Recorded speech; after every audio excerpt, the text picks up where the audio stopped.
আমাৰ বতৰ যোৱা 10-15 বছৰ মানৰ পৰা বিশেষকৈ যথেষ্ট সলনি হৈ পৰিছে। তাপমান বাঢ়িলে আৰু বৰষুণ কমিলে। আৰু চাহ এনেকুৱা বস্তু যিটোৱে এটা নেৰো ৰেঞ্জত চাহৰ উৎপাদনটো ভাল হয়।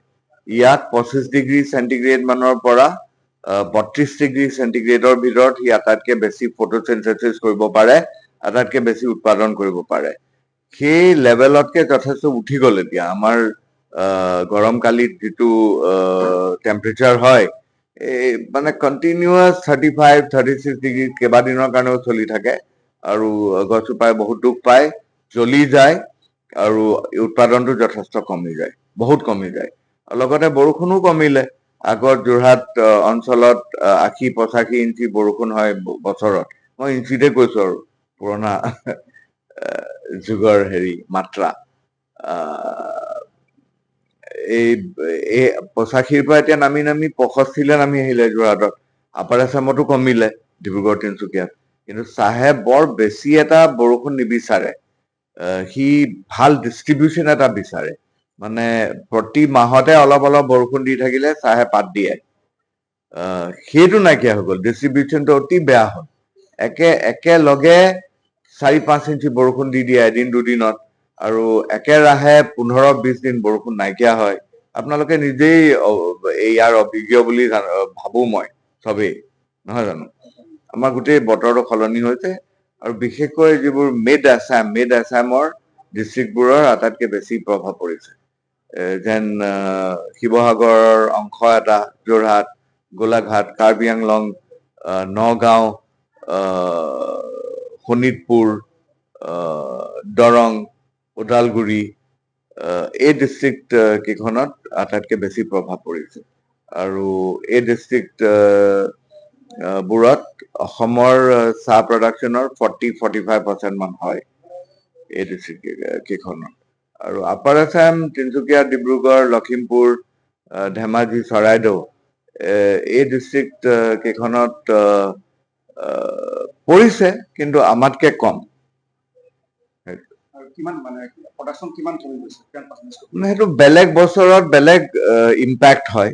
মানে প্ৰতি বছৰত এনেকুৱা নহয় যে মানে এটা তেনেকুৱা প্ৰতি বছৰত ইমান কমিছে বুলি মই ক'ব নোৱাৰো। কিন্তু এই বছৰ আমাৰ এই যিকেইটা ডিষ্ট্ৰিক্টৰ কথা ক'লো, মই যিকেইখন ডিষ্ট্ৰিক্টৰ কথা ক'লো, সেইবোৰত প্ৰায় জুন মাহত আৰু জুলাই মাহত 20% পাত কমিলে।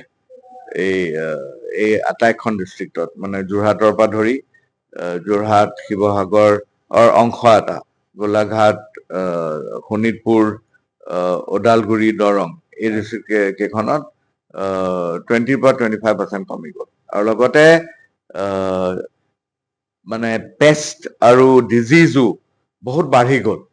কাৰণ টেম্পাৰেচাৰ যেতিয়া বতৰ বেয়া হয়, গছজোপা দুৰ্বল হয়, আৰু দুৰ্বল হোৱাৰ লগে লগে এই বাহিৰা বস্তুবোৰে গছক আক্ৰমণ কৰিব পাৰে, আৰু সি এটা বেলেগ এটা প্ৰভাৱ পেলায় গছজোপাৰ ওপৰত, আৰু কমি যায় উৎপাদন। আৰু এই ক্ষেত্ৰত আপাৰ আছাম, উজনি অসমৰো একে সমস্যা হৈছে।